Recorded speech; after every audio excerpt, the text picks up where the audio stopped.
40 years after the end of the Kennedy administration, President Kennedy's values, his inspiration, his intense belief in public service, his commitment to internationalism and a better and more secure world all stay with us. And for those of you who have visited our museum, which I hope those of you who haven't will do so this afternoon, I'm sure you are always struck, as I am, by the power of the words of John F. Kennedy. Let's listen for a few moments.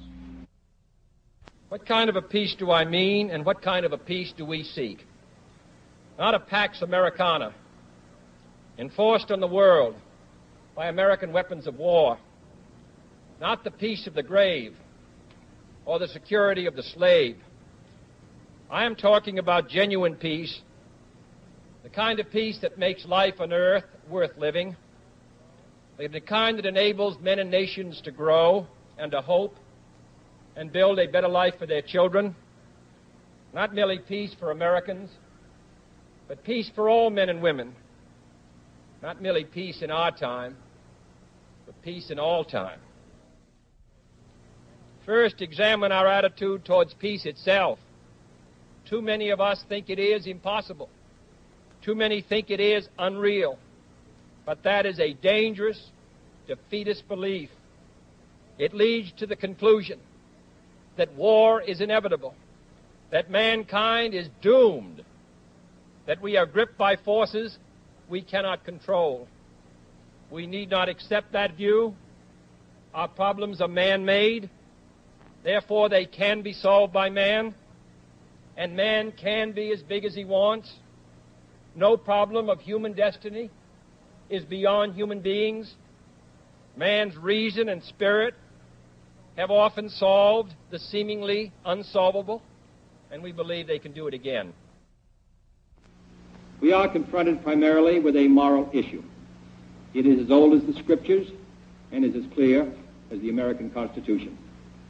The heart of the question is whether all Americans are to be afforded equal rights and equal opportunities, whether we are going to treat our fellow Americans as we want to be treated. If an American, because his skin is dark, cannot eat lunch in a restaurant open to the public, if he cannot send his children to the best public school available, if he cannot vote for the public officials who represent him, if, in short, he cannot enjoy the full and free life which all of us want, then who among us would be content to have the color of his skin changed and stand in his place? Who among us would then be content with the counsels of patience and delay? 100 years of delay have passed since President Lincoln freed the slaves, yet their heirs, their grandsons, are not fully free. They are not yet freed from the bonds of injustice. They are not yet freed from social and economic oppression. And this nation, for all its hopes and all its boasts, will not be fully free until all its citizens are free. We face, therefore, a moral crisis as a country and a people. It cannot be met by repressive police action. It cannot be left to increase demonstrations in the streets. It cannot be quieted by token moves or talk. It is a time to act in the Congress, in your state and local legislative body, and above all, in all of our daily lives. Frank O'Connor, the Irish writer, tells in one of his books how, as a boy, he and his friends would make their way across the countryside. And when they came to an orchard wall that seemed too high and too doubtful to try and too difficult to permit their voyage to continue, they took off their hats and tossed them over the wall, and then they had no choice but to follow them. This nation has tossed its cap over the wall of space, and we have no choice but to follow it. Whatever the difficulties, they will be overcome. Whatever the hazards, they must be guarded against.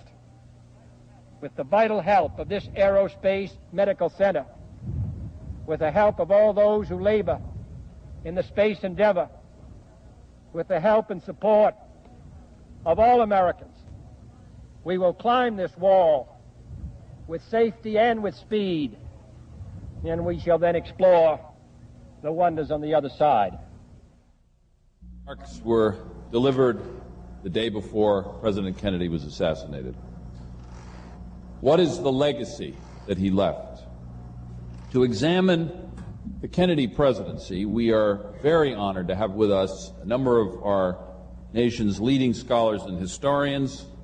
It's wonderful first to welcome back Alan Brinkley, who was also here for our forums on President Roosevelt and Truman. Professor Brinkley is provost of Columbia University, where he is taught as the Allen Nevins Professor of History since 1991. His book, Voices of Protest, Huey Long, Father Coughlin, and the Great Depression won the National Book Award. He is presently writing a biography of Henry Luce, and you're likely to have read his essays in the New York Times, Book Review, the New Republic, Newsweek, and many, many other publications. He has received fellowships from the Guggenheim Foundation, the National Humanities Center, and the Woodrow Wilson Center, and he will be delivering opening remarks here this afternoon. Joining Professor Brinkley is the renowned and beloved American historian and great friend of this library, Arthur M. Schlesinger, Jr. Professor Schlesinger worked for John F. Kennedy's campaign in 1960 and became a special assistant to President Kennedy in the White House. His History of the Kennedy Administration, 1,000 Days, won both the Pulitzer Prize and the National Book Award, awards he had also received earlier for another book, The Age of Jackson. Michael Kazin is a professor of history at Georgetown University. His book, America Divided, The Civil War of the 1960s, was named one of the best books of 2000 by the Washington Post. Professor Kazin wrote the chapter on John F. Kennedy in the Reader's Companion to the American Presidency, which Professor Brinkley edited. He has won numerous fellowships and is widely published in such journals as the American Prospect, the New York Review of Books, and the American Historical Review. Randall Kennedy is a professor at Harvard Law School and the author of Race, Crime, and the Law, which won the Robert F. Kennedy Book Prize. After graduating from Yale Law School, Professor Kennedy clerked for Judge J. Skelly Wright and then U.S. Supreme Court Justice Thurgood Marshall. He is on the editorial board of The Nation, Dissent, and the American Prospect. And finally, moderating today's discussion is the distinguished Harvard historian Lizabeth Cohen. Professor Cohen is the Howard Mumford Jones Professor of American Studies in Harvard's History Department and the American Civilization Program.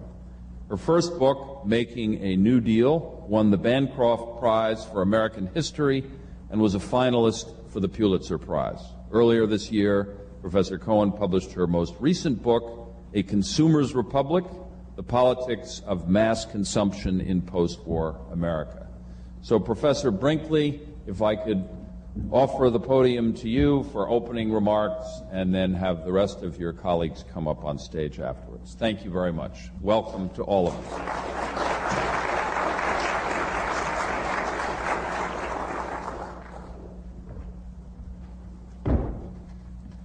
Thank you.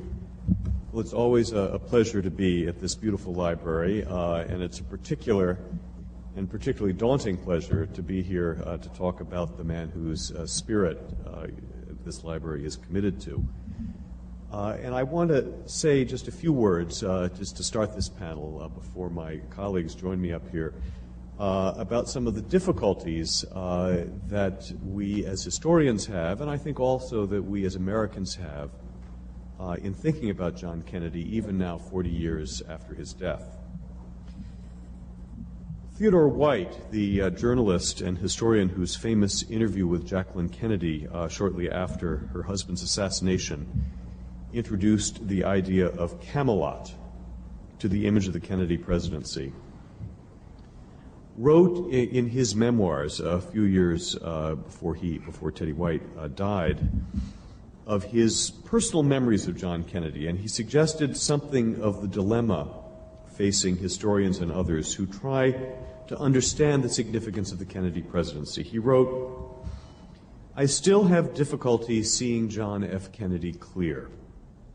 The image of him that comes back to me, as to most who knew him, is so clean and graceful, almost as if I can still see him skip up the steps of his airplane in that half lope and then turn, flinging out his arm in farewell to the crowd before disappearing inside. It was a ballet movement. The remembered pleasures of travel with him clutter the outline of history." Now, we can read that statement simply as an expression of great affection and admiration for John Kennedy, which I think in part it was. But it's also a statement, I think, even if not intended as such, of frustration, of the way in which the image of John Kennedy, the image of grace and culture and charisma, have often tended to overwhelm the substance of John Kennedy's life and the substance of his presidency. And so seeing John Kennedy clear, as Teddy White put it, is not, I think, something that very many people have easily managed to do, because the layers of myth surrounding his name and his memory are so exceptionally thick as to be at times almost impenetrable. On the morning of November 22nd, 1963, John Kennedy woke up, and he, as a man, as a president, as a political figure with admirers and detractors, a man with a record, some of it good, some of it not. By the evening of that day, he had become a legend, enshrouded in a fog of grief and posthumous adulation from which he has never fully emerged. To many Americans, even to many who were born after his death, John Kennedy remains still a shining symbol of energy, idealism, hope, and purpose, a reminder of all that we often feel that we have lost in our public life and our national self-image. His youth, his attractiveness, his wealthy and appealing family, his eloquence, his slight touch of shyness and reserve, his image as an intellectual and a writer, his wit, his undoubted charisma. These and other qualities have combined to create one powerful myth of John Kennedy, a leader different from, greater than other men. Several years ago, I visited the Extraordinary Museum on the 6th floor of the Texas School Book Depository in Dallas, and I spent some time at the end reading the comments that visitors had written in the guest book. And those comments divided into two categories. One was comments on various assassination conspiracy theories, and the other were extraordinary tributes to John Kennedy. Our greatest president, how we need him today, a true friend of the people, the greatest man since Jesus Christ. Partly in response to the power of this idealized image of John Kennedy, a counter-myth has also arisen, one that exaggerates his undoubted flaws at least as much as the Superman myth exaggerates his undoubted virtues. And just as the idealized image of Kennedy began during his lifetime, so also did this counter-image. On the day John Kennedy died in 1963, the best-selling book in the United States was Victor Lasky's JFK, the Man and the Myth, a withering portrait of a man whose golden public image, Lasky argued, obscured a corrupt and squalid reality. Much worse, of course, was to come. Books reveling in exposure of Kennedy's squalid sexual behavior, books that alleged corruption and fraud in his family and in his campaigns, books accusing him of plotting assassinations and coups, books arguing that he was unfit both by intellect and temperament for leadership, and in effect hoodwinked the public by using his family's influence and his father's money. And, of course, there are also the myriad conspiracy theories surrounding Kennedy's death, some of them at least vaguely plausible, many of them patently absurd, but almost all of them embraced with passionate and even fanatical devotion by their constituencies, who continue 40 years later to see Kennedy's death as such a momentous event in history, that it's impossible to accept that it can be explained by the actions of a single embittered man. Well, what an extraordinary historical phenomenon John Kennedy has become. Nothing about his life or his death ever seems to fit into a normal human scale.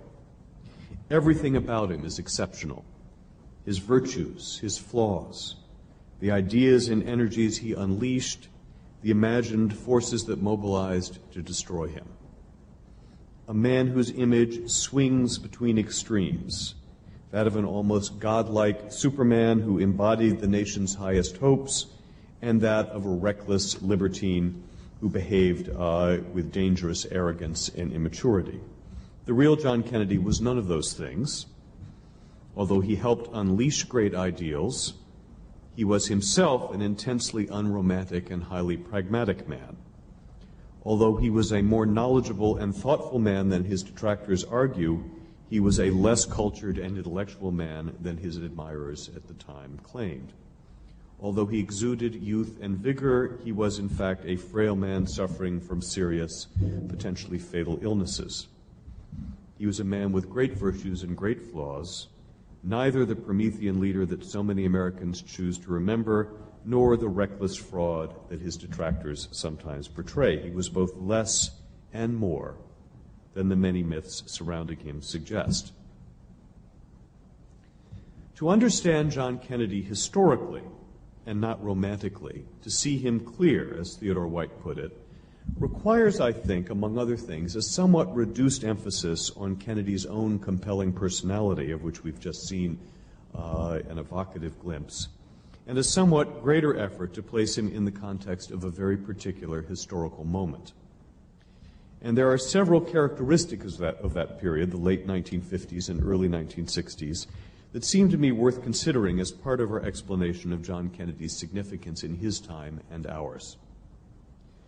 One of those characteristics was the growing national impatience in the late 1950s with what Kennedy and many others came to call drift.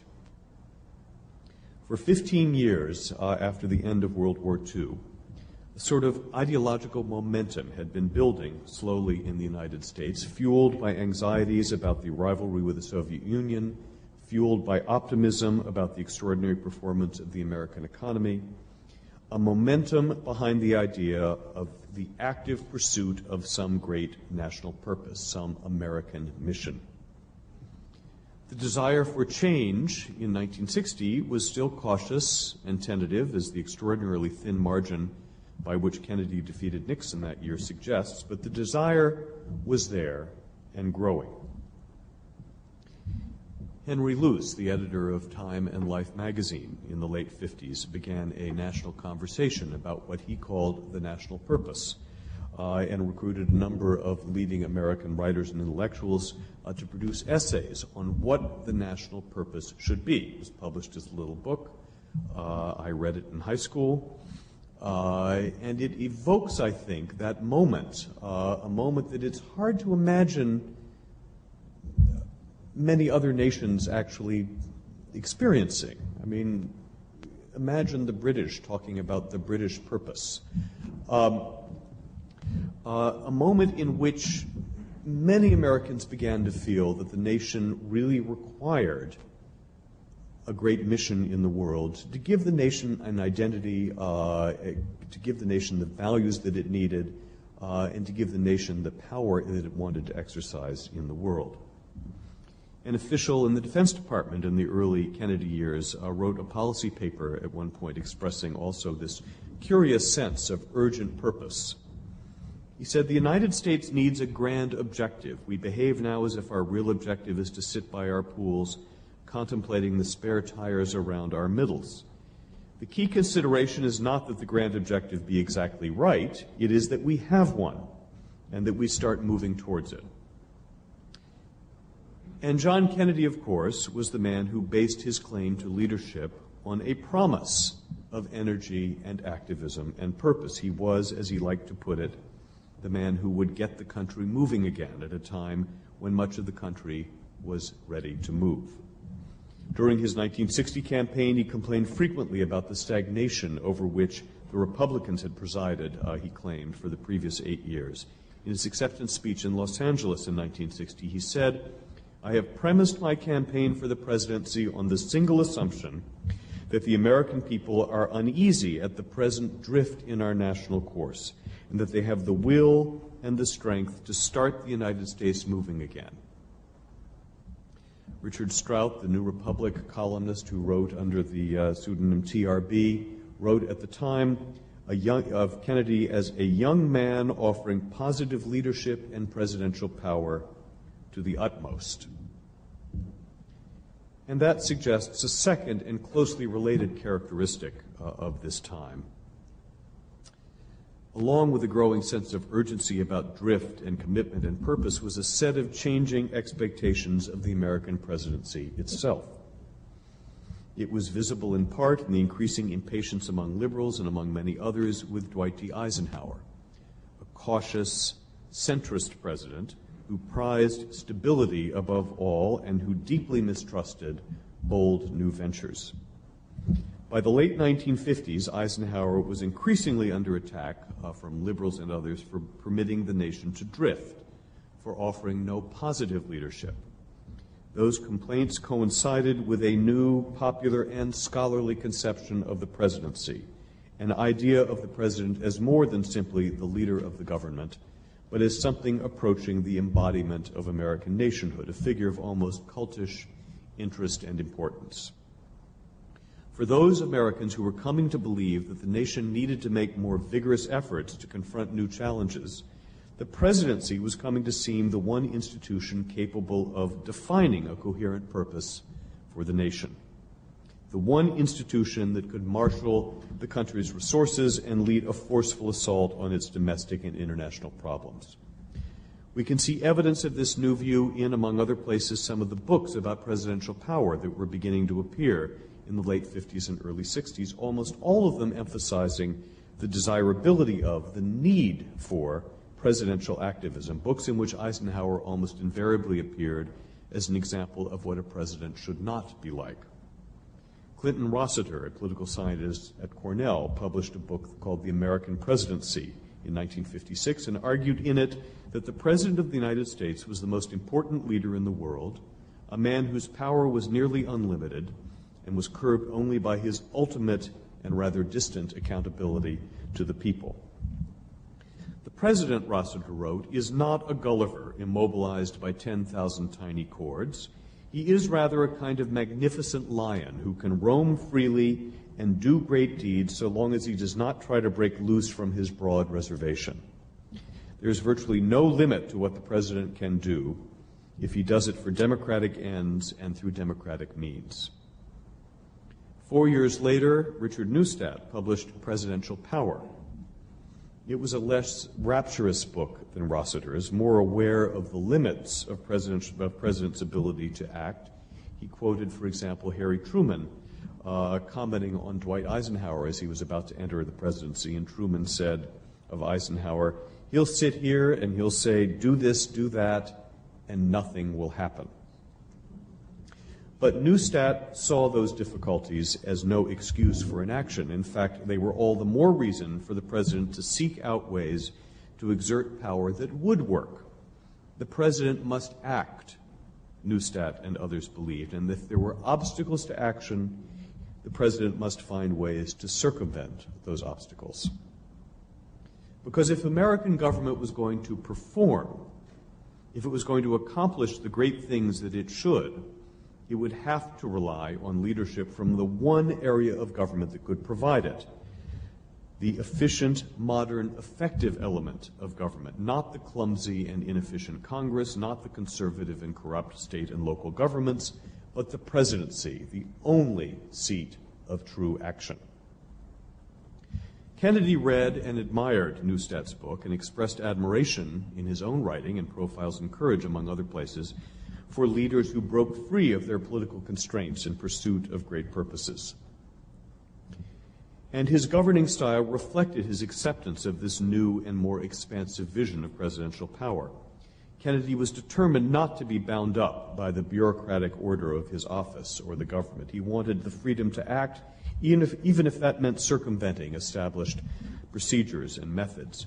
He was the last president not to appoint a chief of staff, and he structured the White House to allow himself maximum direct access to everyone in it.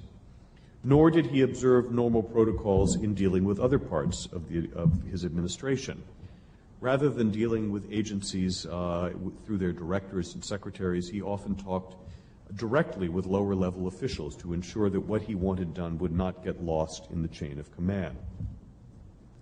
Theodore Sorensen wrote, "He ignored Eisenhower's farewell recommendation to create a first secretary of the government to oversee all foreign affairs agencies. He abandoned the practice of the cabinets and the National Security Councils making group decisions like corporate boards of directors. He abolished the practice of White House staff meetings and weekly cabinet meetings. He paid little attention to organization charts and chains of command, which diluted and distributed his authority. He was not interested in unanimous committee recommendations, which stifled alternatives to find the lowest common denominator of compromise. For a time, he tried to deal with Congress in the same way, circumventing leaders attempting to win allies on his own. His first great effort there was to change the ability of the House Rules Committee to bottle up legislation, and he succeeded in diluting the power of the committee's chairman, Howard Smith, an imperious conservative from Virginia. But he made little progress after that in reforming Congress or, on the whole, in persuading it to support his legislative programs. Kennedy believed, like many other Cold War liberals, that the Eisenhower administration had not been flexible or proactive enough in dealing with the global struggle. The famous Dulles strategy of massive retaliation, he believed, was more often than not an excuse for inaction in the face of local problems than an effective deterrent against Soviet ambitions. Kennedy wanted a more versatile approach to the world, and he set out to create a new military and political strategy that came to be known as flexible response. Less reliance on the threat of nuclear action, greater investment in conventional weapons that will allow the United States to act quickly and effectively in many parts of the world. Even before Vietnam became a focus of attention, he was eager to increase the military's capacity to engage in guerrilla wars, and he invested heavily in the Green Berets. He was, for a time at least, unusually enamored of the CIA and convinced that this agency, at least, could act quickly and effectively in times of crisis without worrying too much about political and bureaucratic restraints. He did get over that illusion quickly, however. The British journalist Henry Fairley once described Kennedy's style of leadership unkindly as guerrilla government, using unorthodox methods to make war on the established bureaucracy. Kennedy's many admirers described the same characteristics more positively. Hugh Sidey wrote enthusiastically early in the new presidency, "John Kennedy, it is clear, recaptured all the power and more which Dwight Eisenhower ladled out to his cabinet officers. In fact, Kennedy has put the cabinet on the shelf as far as being a force in policy matters, and he has rarely bothered to dust it off." And Theodore Sorensen said, "One of John Kennedy's most important contributions to the human spirit was his concept of the office of the presidency. His philosophy of government was keyed to power. The primacy of the White House within the executive branch and of the executive branch within the federal government, the leadership of the federal government within the United States, and of the United States within the community of nations." Kennedy's effort to liberate himself from the bureaucracy, to exercise power independent of traditional political and even at times legal restraints, was responsible for some of the great achievements of his presidency. A more constrained president would have had great difficulty persuading his government and his military to accept a test ban treaty and to propose a limited rapprochement with Russia. A more procedurally embedded executive might not have had the strength or the will to resist the almost unanimous calls of his military leadership to bomb Russian bases in Cuba in 1962 during the Cuban Missile Crisis, and might also have found it difficult to make the path-breaking conciliatory speech that he gave at American University in 1963, of which we've just seen a short piece. A leader more bound up in the traditional rules of politics would likely not have been able to deliver the historic speech that John Kennedy gave and that we also just saw in June 1963, throwing the support of the presidency and the federal government behind the still fragile civil rights movement. Few liberals, at least, governed the wisdom of this approach to leadership in the early 1960s. Many believed that it was precisely what the nation needed in a time of great crisis and change. The traditional checks and balances were all very well, but they should not be allowed to interfere too much with the great tasks facing the nation. Norman Mailer once wrote, "Eisenhower embodied half the needs of the nation, the needs of the timid, the petrified, the sanctimonious, and the sluggish. America's need in those years was to take an existential turn, to walk into the nightmare, to face into that terrible logic of history which demanded that the country and its people must become more extraordinary and more adventurous or else perish." But Kennedy, Mailer believed, had broken the paralyzing grip of bureaucratic government and had replaced it with the much bolder possibilities of personalized, charismatic government. In subsequent periods of our history, this style of leadership has sometimes seemed less appealing. During the era of the Vietnam War, which many Americans came to believe was a result of this very repudiation of traditional legislative and legal constraints, the Kennedy style, although rarely Kennedy himself, came under increasing attack. In the 1980s, many Americans became deeply alarmed about the freewheeling foreign policy ventures of the Reagan administration as they attempted to circumvent Congress and the law to accomplish what they considered great and necessary missions. And in our own time, too, we see a government that has discomforted many Americans with its claims that the great challenges it faces require an abandonment of traditional checks on executive and government authority, that clinging to traditional rules and restrictions is small-minded and weak-willed and incompatible with the bold leadership needed to face great challenges. But we should not, I think, judge John Kennedy on the basis of how others have used the leadership style that he embraced. We should judge him on what he himself did. And that judgment is, of course, forever clouded by the knowledge that his presidency was cut short after only, as Arthur Schlesinger famously recorded, 1,000 days. In the course of those 1,000 days, Kennedy compiled no significant legislative record, never developed an effective working relationship with Congress on domestic issues. He presided over one foreign policy disaster at the Bay of Pigs and contributed significantly to the making of another one in Vietnam. He was at least indirectly responsible for a reckless course of covert operations by the CIA and for a disastrous and murderous coup in Saigon. For a time at least, he resisted the claims of the civil rights movement and on occasion insisted that it was a threat to America's claims to international leadership. But in those same 1,000 days, John Kennedy helped pull the world back from the brink of nuclear war, successfully negotiated a nuclear test ban treaty and began the first nuclear nonproliferation treaty, laid the groundwork for a new and more cooperative relationship with the Soviet Union, began planning for an ambitious assault on poverty and a new system of medical insurance for the elderly, and became the first American president since Lincoln to speak openly and clearly about the moral blight of segregation and racial discrimination. Had he lived, he may or may not have succeeded in enacting into law an ambitious domestic program, as Lyndon Johnson did, and he may or may not have succeeded in extricating the United States from the war in Vietnam before it destroyed him, as Lyndon Johnson did not.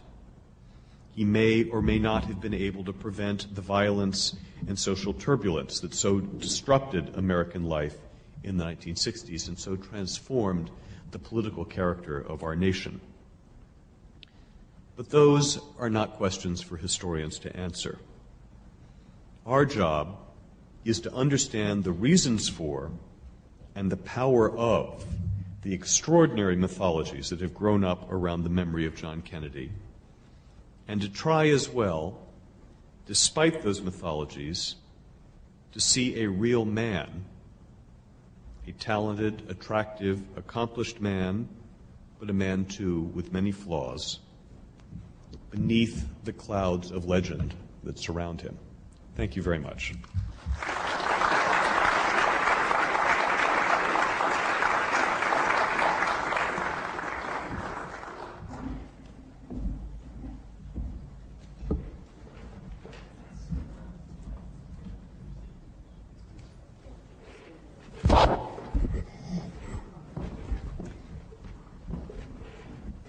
Welcome. What we're going to do, just so you know where we're headed here, is we've asked each of the other three panelists to talk for 5 minutes or so about their own sort of thoughts about Kennedy's administration and his legacy. Then we'll have discussion among ourselves up here, and then from about 3:10 or 3:15, we'll open the floor to your questions. So, Arthur, would you like to begin? I think we are all grateful for Alan Brinkley's thoughtful and reasoned speech, remarks. John F. Kennedy was eminently a man of reason, as his brother Robert Kennedy was a man of passion. Would have appreciated the tone of Alan's analysis. Looking back on the Kennedy presidency, one is struck by the vicissitudes of presidential reputation. For example, the decline in reputation after a strong leader has passed from the scene. There is marked by me, I discovered, in reading the forewords for the book that I wrote about the age of Roosevelt in the 1950s. And there were extremely, a rather defensive foreword because FDR's reputation had sunk. Now he is universally regarded, even by Newt Gingrich, as the greatest president of the 20th century, and he universally regarded as among the three greatest presidents in American history. Kennedy suffered the same decline in reputation. In the 1980s,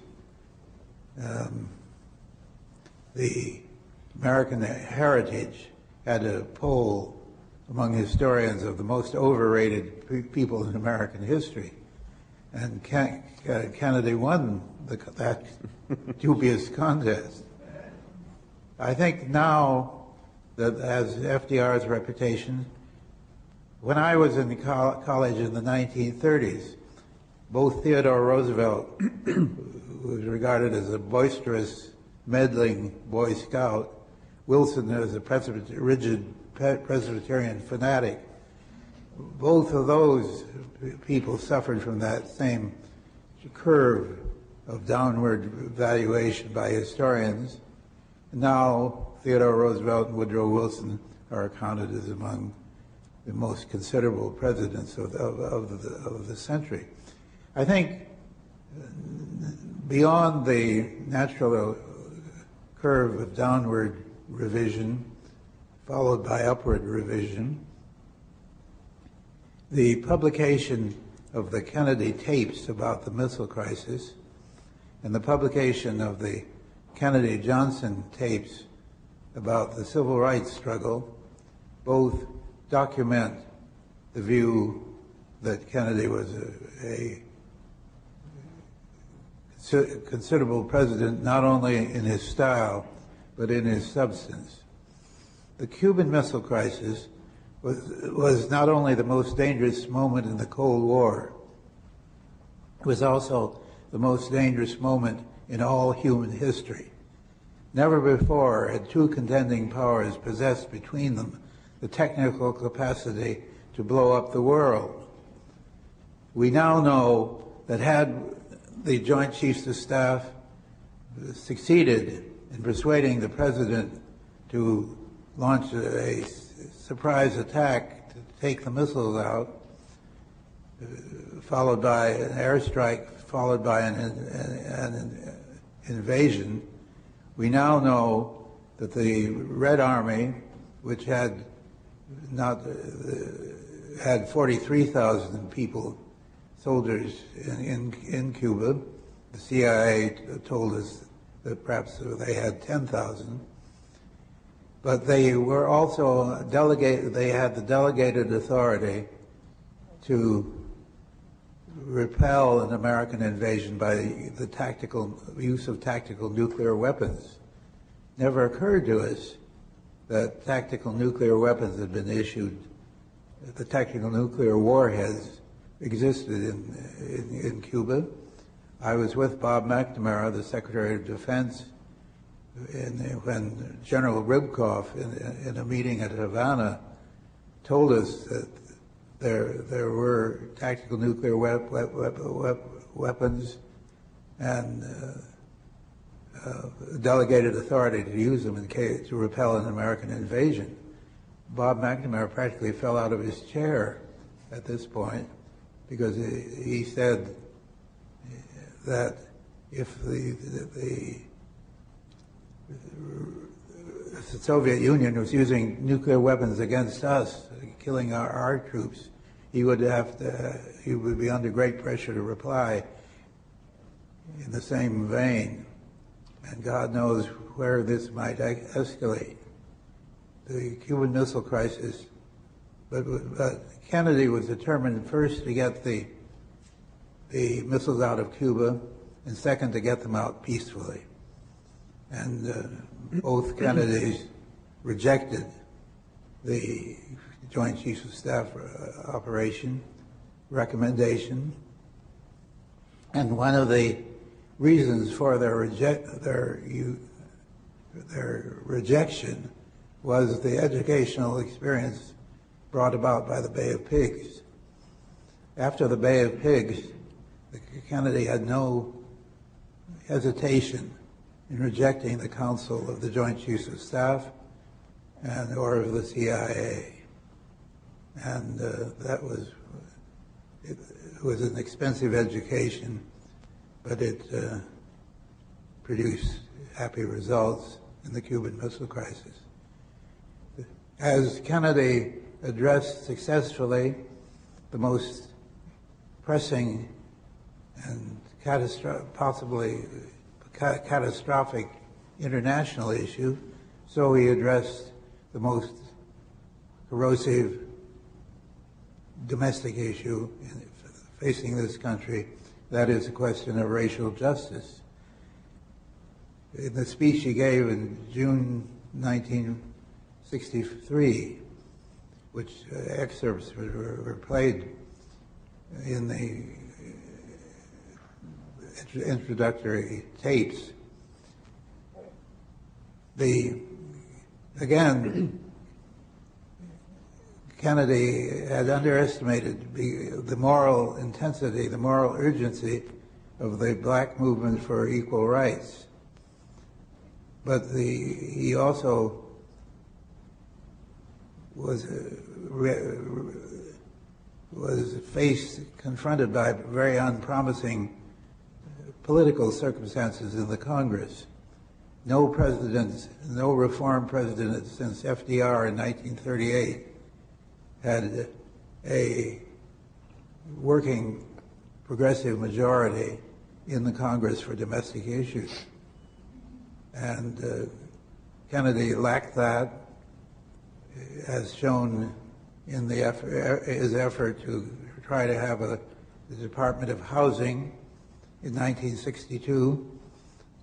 It was evident that he proposed to appoint Dr. Robert Weaver, Bob Weaver, a black economist who was Commissioner of Housing. There had never been a black man in the cabinet And the Southerners resented that and refused to create, Southern Democrats refused to create a new department. In fact, that was later created under Lyndon Johnson, and Bob Weaver was made the first black cabinet member. But what happened was that the Bull Connor, the police commissioner of Birmingham, Alabama, attacked with fire hose and barking dogs a nonviolent march in the March of 1963. And the television images were shown all over the country and produced a gasp of horror. And those, as Kennedy said later, with to a group of black leaders, including Martin Luther King, Roy Wilkins, and others, Whitney Young, he said, after hearing critical remarks about Bull Connor, he said that you shouldn't be too tough on Bull Connor because he was a great help in producing civil rights.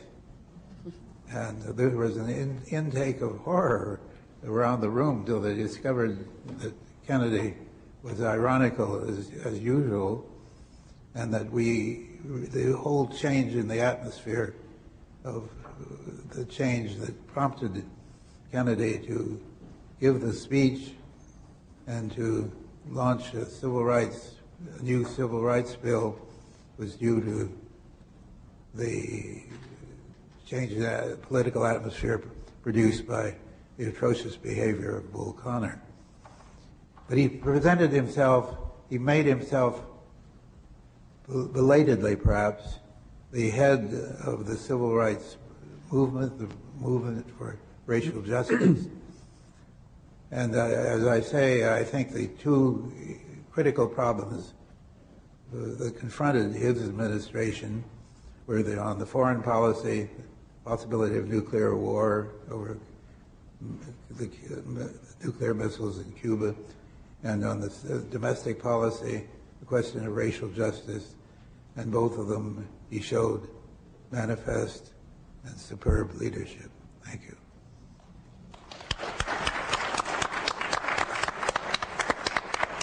Randy Kennedy. It's a daunting thing to attempt a fully rounded assessment of a president's responsibilities are so far-reaching, they go in so many different directions. I'm going to limit my remarks to one particular aspect of President Kennedy's record, and what I'm going to focus on really follows directly from Professor Schlesinger's remarks. I'm going to focus on the civil rights era because my view of President Kennedy has been very substantially influenced by the view of two of my elders. I remember with great fondness my grandmother, we all called her Big Mama, black woman, lived all of her life in South Carolina, where I was born, Columbia, South Carolina. I remember quite distinctly that there were three people whose pictures were in my grandmother's bedroom. Jesus, portrait of Jesus, portrait of Martin Luther King Jr., and a portrait of John F. Kennedy. And the reason why there was a portrait of John F. Kennedy, there were two reasons. One was because of the halo of martyrdom. That was part of it. My grandmother never expressed that directly, but I feel confident in stating that that's part of the reason why that portrait was there. But the portrait was also there because of her deep-seated belief that whatever his limitations, he was a friend of the Negro. He was a friend of black people. And there was reason for her to believe that. He, in his speeches, in his demeanor, ultimately in certain actions that he took, gave cause for believing that he stood foursquare in favor of racial decency in the United States. Another person whose view has influenced my view in a big way is my father of blessed memory, who's also from the Deep South. And in my household, when John F. Kennedy's name would be mentioned, my father would bridle. He was he anticipated harsh revisionist views of John F. Kennedy. And the reason that he did, number one, the thing that he always mentioned first, was this. He said, John F. Kennedy, when he ran for office, said that it would only take one swipe of the presidential pen to remove racial segregation, racial discrimination with respect to housing that was within the jurisdiction of the federal government. And that's something that he said over and over again while he was seeking votes to become president. My father said black people helped put John F. Kennedy over the top, and then they waited for that stroke of the pen, and they waited in vain. And my father always held that against Kennedy.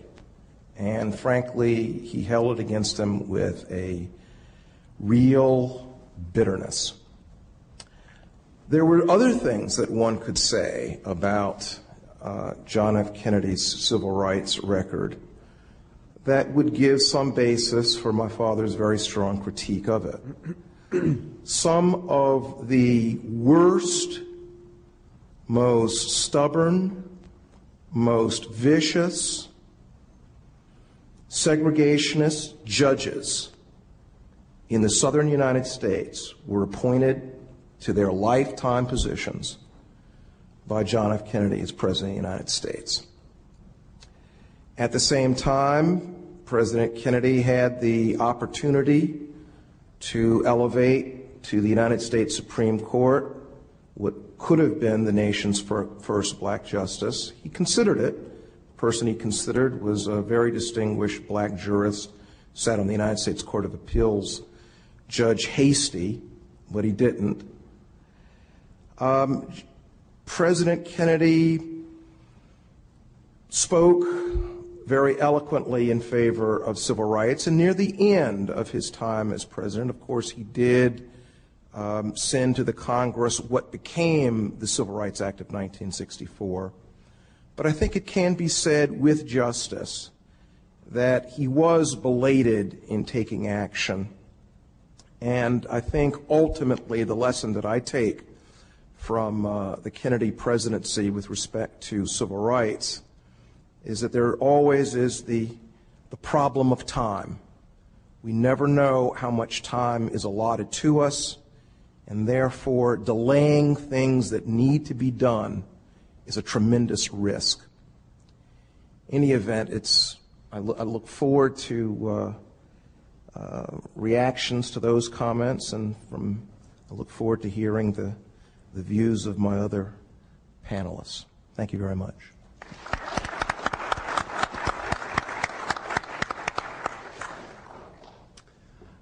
I'm going to take off a little bit from Professor Kennedy's comments in the sense of starting with a personal anecdote. I teach at a Catholic university, and I teach a course in the 1960s, my most popular course, for reasons that are probably obvious to anyone who lived through the 60s, the aura of that. And part of it is because people want to learn about John Kennedy. And I want to give a lecture on John Kennedy, which is, how should I say it, somewhat more critical than Alan's talk, though along the same general lines. Students come up and tell me that they like the lecture. Usually it's one of my most popular lectures in the course. And then I say, well, I'm curious what your parents think of it. And they say, oh, I couldn't tell my parents about this lecture. It's much too critical. I said, oh, your parents are great admirers of Kennedy, they're liberals. Well, they're great admirers of Kennedy, but they all vote Republican.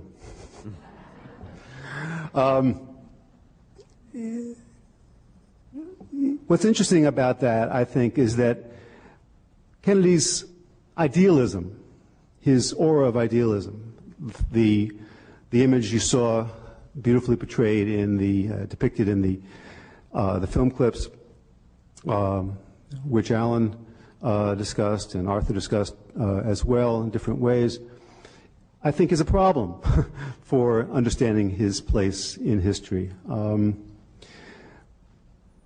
When I teach a 60s course, I also teach about the young New Left and the young New Right, both of which really got going in the early 1960s during Kennedy's administration.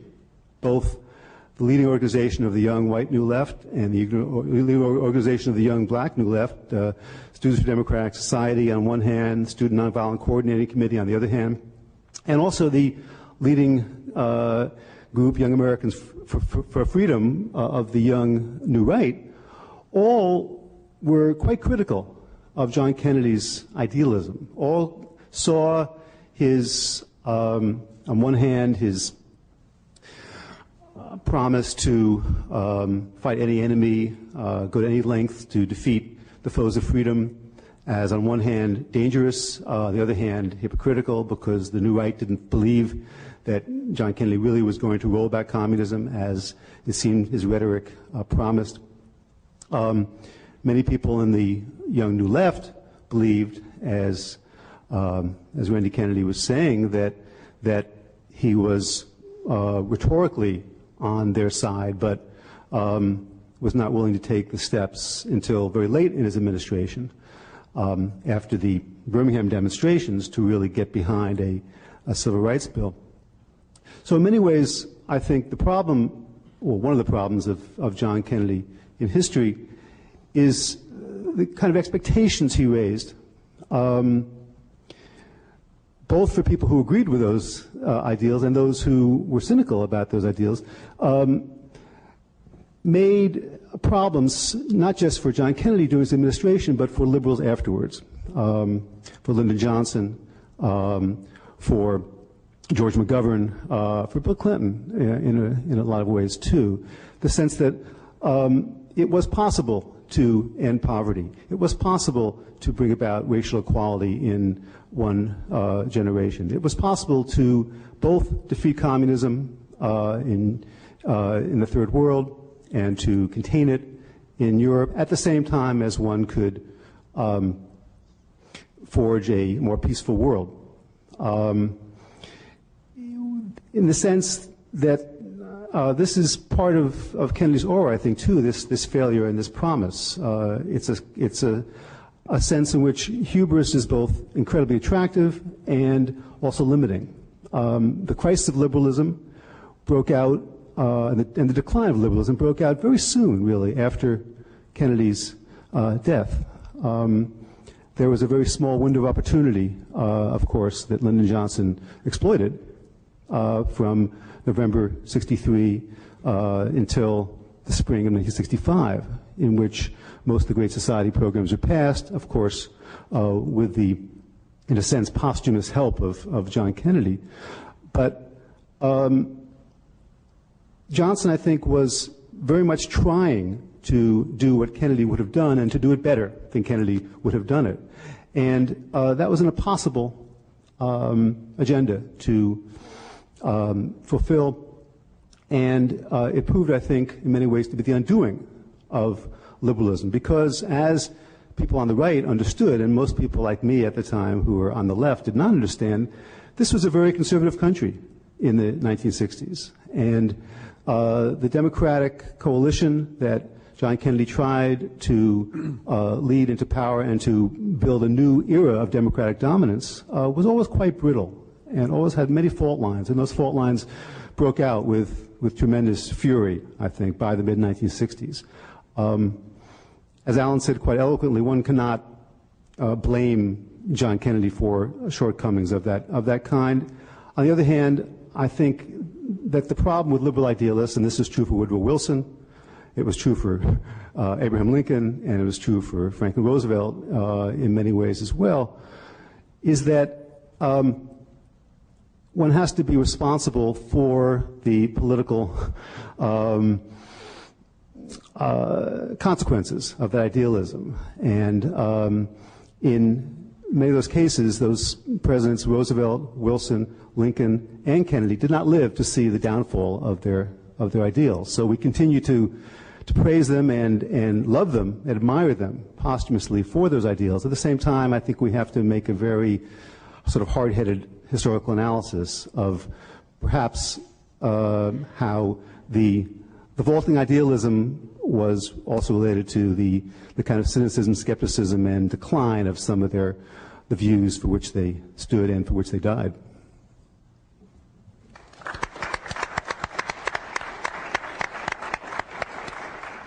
Okay, I'd like to start by just probing a little bit more on this issue of why Kennedy's agenda was so difficult to accomplish, particularly the domestic agenda. Alan Brinkley and Arthur Schlesinger have suggested that he had obstacles that were just very hard to overcome. Difficulties with Congress, the need for support in the South, the conservatism of America, as Mike just mentioned. But I wonder whether we might talk a little bit more about what kind of limitations there might have been in Kennedy himself. It's often said that he was more knowledgeable, more interested, and more skilled in foreign policy than in domestic issues. And I wonder to what extent you think that may explain some of the difficulties. Granted, there were obstacles, but can we lay any of this at the feet of the Kennedy administration? In the fall of 1963, JFK used to complain about the fact that a succession of foreign crises had diverted him from the issues of domestic reform. As Alan reminded us, the setting for the LBJ's war on poverty was created in the last months of the Kennedy administration. He took a certain consolation from the life of Theodore Roosevelt because he felt that Theodore Roosevelt had a much more impressive domestic record in his second term than in his first term. But he was a New Dealer at heart.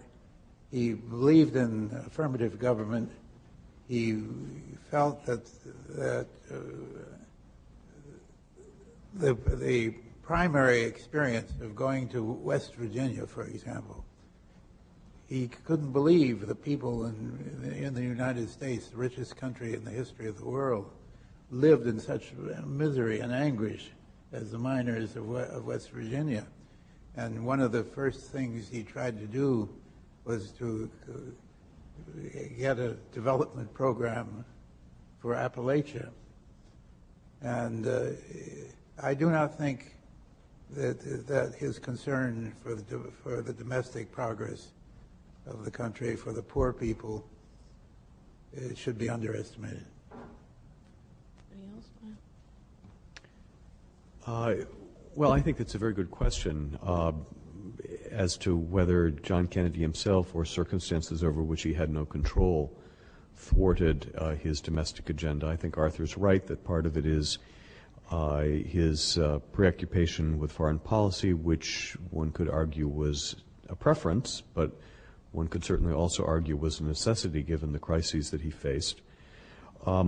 I think one could also argue that the political calculus within which these domestic agendas were being considered simply wasn't one that made possible the kind of progress that Lyndon Johnson made.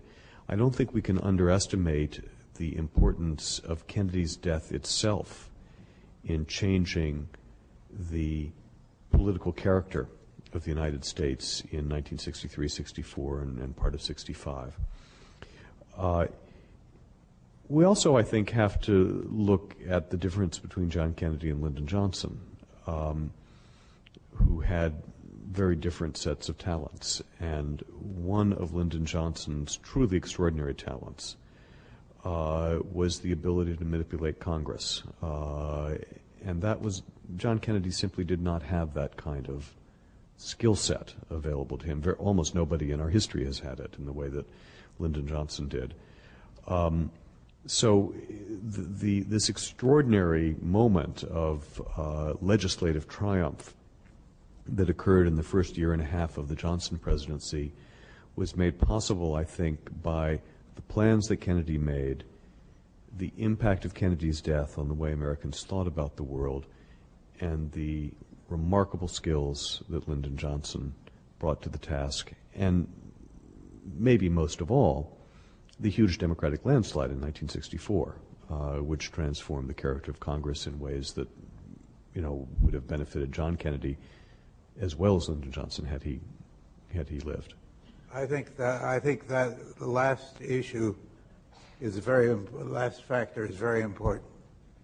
We gained 40 new seats in the House of Representatives because of the Republican benevolence in nominating Barry Goldwater, and most of them were liberal Democratic seats, so that LBJ was the first Democratic president to have a working majority in the House of Representatives for social legislation since Roosevelt in 1938.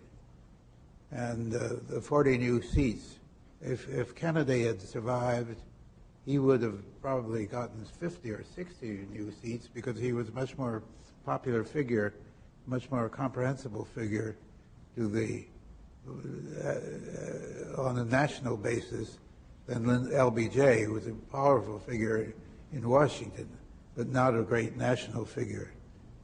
And so I think that as much as LBJ has certainly had relationships and resources in dealing with Congress, which were not available for Kennedy, but I think it's not so much Johnson's congressional sorcery as it is the arithmetic which was produced by the election of 1964 that enabled the Great Society program to go ahead. I also think it's true, though, that the inaugural speech, the great inaugural speech, in '61, as is often mentioned, doesn't mention domestic policy at all, not at all. And Johnson was always deeply involved in domestic policy from his days as a congressman, and saw that as, of course, the root of his power was fighting for various bills when he was in Congress and when he was Senate Majority Leader. So I think that it has to be said that Johnson, to jump on one thing that Alan said, that Johnson was not just more skilled at getting legislation passed, I think he did care more deeply about those pieces of legislation that he wanted to get passed than John Kennedy did until the last few months of Kennedy's administration. I mean, obviously one of the elements of the Kennedy mystique, if you will, is that he, in the last year of his life and even the last 6 months of his life, seems so much more committed to a great idealistic agenda than he seemed to have been earlier. Most of the biographies, I think, argue that as well, and that, of course, is part of his legacy. One of the most poignant things about President Kennedy, from my point of view, is the learning curve that you just alluded to. I mean, I think that you're right that you can't simply take a look at the limitations and say that they were all externally imposed. I think one limitation was just his own knowledge about the country, the problems besetting the country, and to go back to my subject, civil rights. When John F. Kennedy was elected in 1960, there was reason for Richard Nixon to be angry in thinking that, frankly, to be angry at black people and, with black people really going to Kennedy, because as between their records in the 1950s, Nixon had the better civil rights record.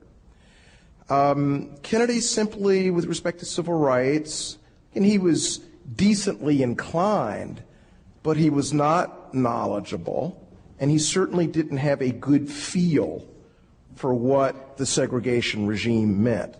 I think that changed over 3 years, and it's really, I mean, it's sad enough, but it only adds to the sadness to think that he was cut down right at the point at which his emotional learning curve with respect to the civil rights issue was really going upwards. Thank you. I'd like to raise another issue that picks up on some of the things that you've all said. Most of you touched on the power of the myth of Kennedy and the difficulty that presents to historians and the general public in assessing his presidency. We live now in an era where we're very aware of the power of media in politics, and it's often said that it was the Kennedy-Nixon debate that, brought us into this era. The televised debates, if you remember, Eisenhower had actually done some commercials on television, but it really took off in the 1960s. I wonder to what extent, though, this was not just the impact of the assassination and that sort of aura that has followed Kennedy, but rather real intentionality on the part of the Kennedy team to use the media in their own interests and to create this image and this mythology that now we struggle with as historians.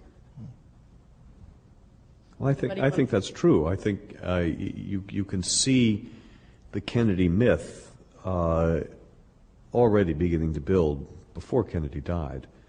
One famous little example of this is the polls that were taken in 1963 asking people how they had voted in 1960, and something like 60% of the public said they'd voted for Kennedy, when in fact only about 48% of them had. And then there was a huge posthumous landslide, of course, that took it up to about 80%. But I don't mean to be facetious.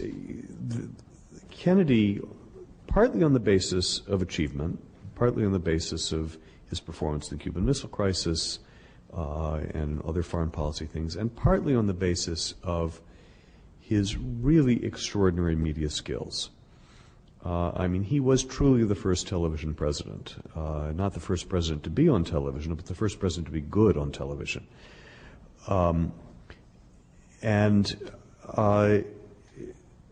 It's easy to dismiss that as a kind of superficial quality that really distracts us from reality, and often, of course, it does.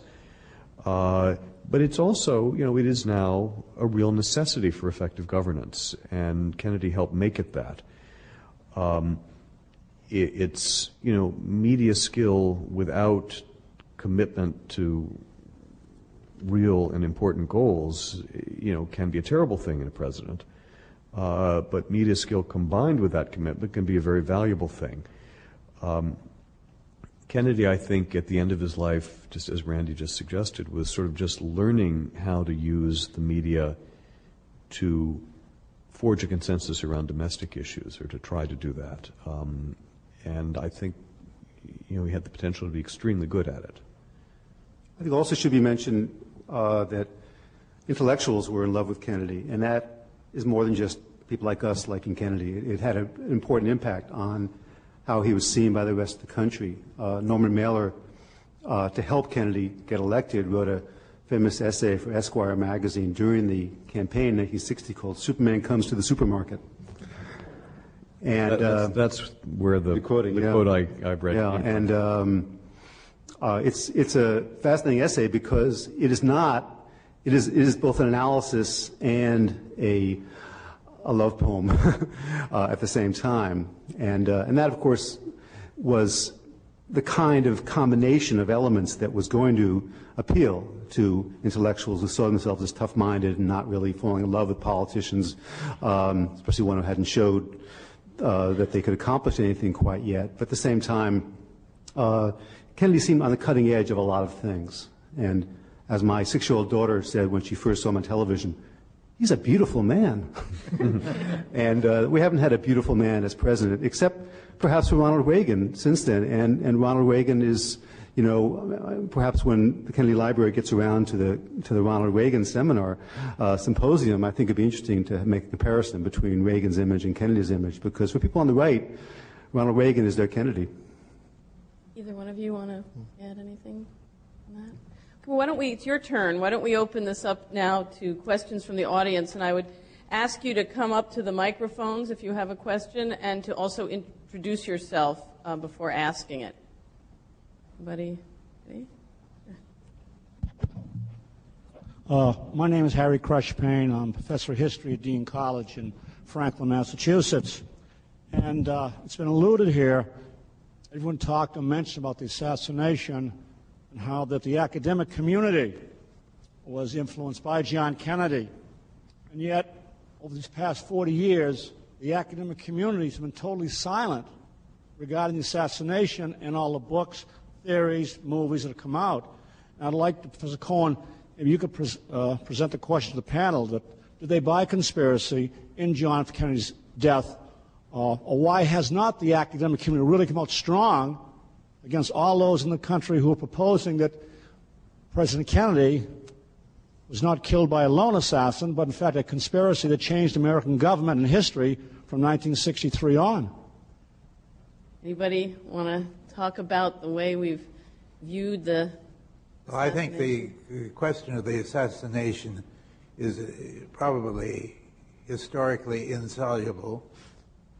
There's still argument about the Lincoln assassination.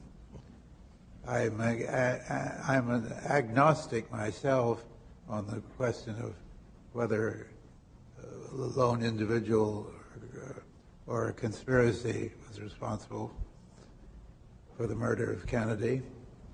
I do think that the Warren Commission investigation was inadequate, but I think because both the FBI and the CIA withheld vital information from the Warren Commission, but they withheld it, I think, not because of some Oliver Stone conspiracy, but because they were bureaucratically inclined to cover up their own incompetence.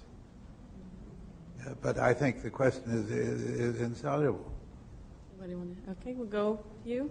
Hi, my name is Sheldon Stern. Used to work here as a historian. I'm just interested in, I did pick up, obviously, from several of you, a view on the Cuban Missile Crisis, which I've spent many years studying.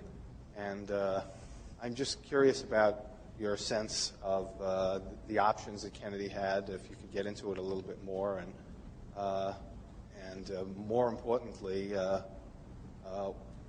the leadership that he showed at those meetings, those secret meetings, which I think I've just described well in my own book. But anyway, go ahead. Well, one option that we all know about, of course, was to do what the Joint Chiefs of Staff wanted him to do, which is to bomb the sites in Cuba. And I think most of us would agree that that was a very bad option that he was quite wise to avoid. Another option that some critics of Kennedy's performance in the Cuban Missile Crisis have raised is not to have challenged the missiles at all. That in fact we created a crisis by challenging something that the Soviets were doing that was in fact quite reasonable, which was putting missiles as close to our shores as we had missiles close to theirs in Turkey. And, you know, one could argue that, I suppose, as a matter of right and justice or wisdom or something.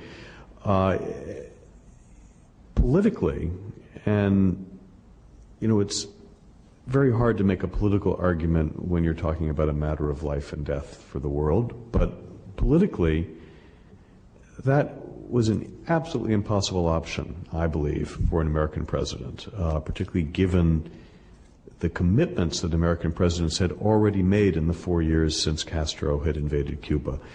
the idea that Cuba would not just be a communist nation 90 miles from our shore, but would be a Soviet missile base 90 miles from our shore, was something that no American president could possibly accept.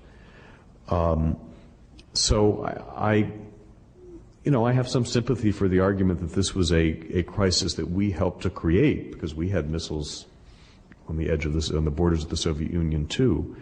But given that, which was a situation that long preexisted Kennedy's presidency, I don't think he had any choice but to respond in some way to the crisis, and I think the option that he chose among those available was probably the best one. Anybody else want to? Well, the obvious point is that Kennedy was very lucky, too, that Khrushchev backed down. And as you know, Khrushchev backed down in large part because he realized that the balance of forces was so much against him. And I think, one can praise Kennedy for the strength that he showed in the ex-com meetings and so forth, but at the same time, one also has to praise Khrushchev a bit for realizing that if he backed down, the world would be saved, and otherwise the Soviet Union would be destroyed, and a large part of the United States would be destroyed, but probably not, wouldn't suffer the same kind of damage the Soviet Union would. This is terrible counterfactual to roll out, but I think that would have been what would have happened. I'd like to just take the opportunity, though, as we've raised foreign policy and how it may help us to assess Kennedy's leadership skills. We haven't touched on Vietnam here very much, and I would like to just introduce that into the conversation. We know that, and you did, certainly Alan Brinkley said it and others, that, Kennedy was certainly a very staunch Cold Warrior, and he did see the world framed by communism and anti-communism. And yet, some recent interpretations, most recently I think David Kaiser's book on Vietnam, have suggested that actually he wasn't as committed to our Vietnam policy as we have looked back on and assumed, and that had he lived another counterfactual, he might actually have pulled back and not brought us into the same kind of American intervention as we ultimately became involved with. And I wondered whether you have any thoughts on what we can learn about Kennedy's leadership abilities in looking at Vietnam. Kennedy had a great capacity to refuse escalation. He refused escalation during the Bay of Pigs. He refused it during the Berlin crisis of '61. He refused it during the missile crisis of '62. I do not believe he would have Americanized the war in Vietnam. Indeed, he called upon, as David Kaiser points out, and Frederick Logevall, also a scholar, he called upon McNamara to produce a plan for the withdrawal of American forces from Vietnam in 1965. And he rejected every recommendation from the Joint Chiefs of Staff to send combat units to Vietnam. Both McNamara and McGeorge Bundy, his national security advisor, feel that he would not have Americanized the war. He would not have sent combat units into South Vietnam or bombers into North Vietnam, that he would have found some way to extricate ourselves from this predicament. Both McNamara and Bundy indeed advised Johnson to do precisely what, on reflection, they think Kennedy would never have done. Arthur, I wonder, though, politically, could he have survived a public which would have seen this as a loss to the communists? I mean, clearly, one of the reasons, the main reason why Johnson did escalate the war is he thought if the American troops didn't take over the fighting, that the National Liberation Front and North Vietnamese would win. And indeed, they probably would have in '64 or early '65. So I wonder whether politically it would have been possible to leave 17,000 advisors in place and watch Saigon be captured by the enemy. There would have been difficulties about it, but I think Kennedy would have worked it out some way. David Kaiser's argument is that there were other options, that there was the Laos option, for example, which would at least have delayed the victory of the communists in South Vietnam, that there was a kind of neutralization option. I just don't know whether that's true, and I don't know what I think about what Kennedy might have done had he lived. I mean, one big difference between Kennedy and Johnson in 1965, because in many ways, you know, Johnson had all the same foreign policy advisors that Kennedy had had at that point.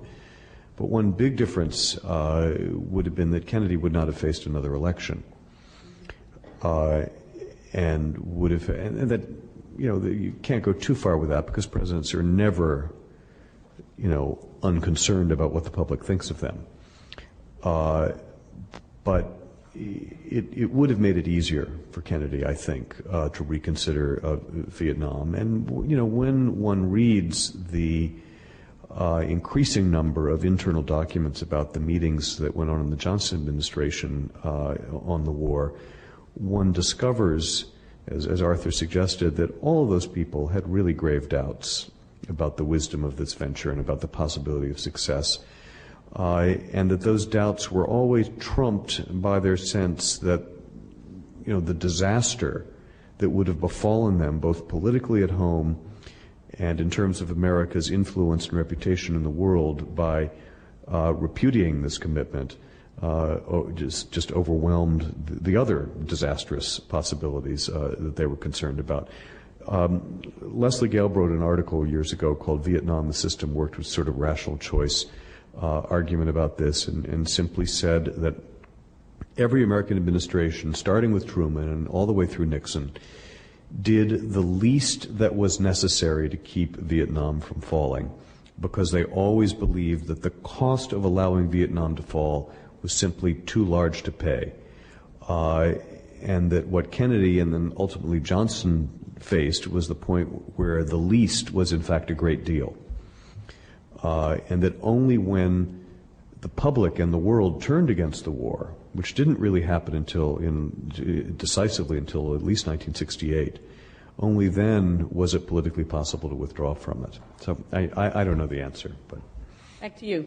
Yes, thank you. Actually, this is a good prequel to my question. What I'd like to ask, and particularly that we have Mr. Oh, yes, my name is Jeff Koss. I'm a graduate student in American history. And my question, particularly good to have Mr. Schlesinger here. What I'd like to know is what the panel thinks that Kennedy brought as sort of, I want to say baggage, but viewpoints on communism, on America's role in the world, in the Cold War in particular, particularly in light of the development of a vigorous anti-communist stance in the Democratic Party from the late 40s on, and you know, what the intellectual underpinning of the anti-communism that Kennedy brought to the office, and how important was the vital center and that approach to communism to President Kennedy. What did he bring as far as you know, anti-communism? What was part of that baggage? What was his anti-communism? How important was that? President Kennedy had a secular interpretation of the Cold War. Unlike people like John Foster Dulles and Ronald Reagan, who had a theological interpretation. He regarded the Cold War as a contest of two powerful nations, both of them acting according to their sense of their own national interest. And but with their technical capacity to blow up the world, it was important to preach the gospel of coexistence. And in his American University speech in June of 1963, he argued the case for competitive coexistence. He followed that up by the Test Ban Treaty and so on. And his effort was to stabilize the Cold War, and the notion that he wanted to roll back communism. He felt that history would deal with that. He felt that communism would be destroyed by its own internal contradictions, but that the important thing was to avoid war. Could he have been both? I mean, in his inaugural speech, he sounds like a theological anti-communist. Yeah, by 1963, he sounds more like the secular anti-communist. Could this be part of his learning curve, too, that a theologian became secular?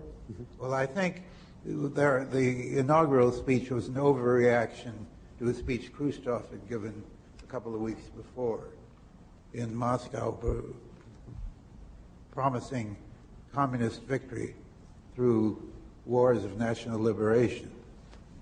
And I think Kennedy overreacted to that, because I think the point that Khrushchev was trying to make, he also argued, Khrushchev, in that speech, for peaceful coexistence.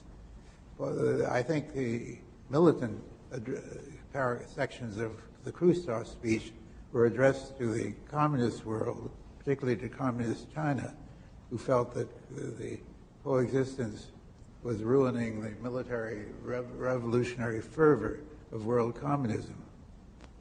And the coexistence sections of the speech were addressed to Washington. Of course, Washington read only the militant sections of the speech, and Peking read only the coexistence section. And as a consequence, but I think the most of the inaugural dealing with foreign policy was the boilerplate of the Cold War. But I think the one sentence which summed up Kennedy's own thing is, we must never negotiate out of fear, but we must never fear to negotiate.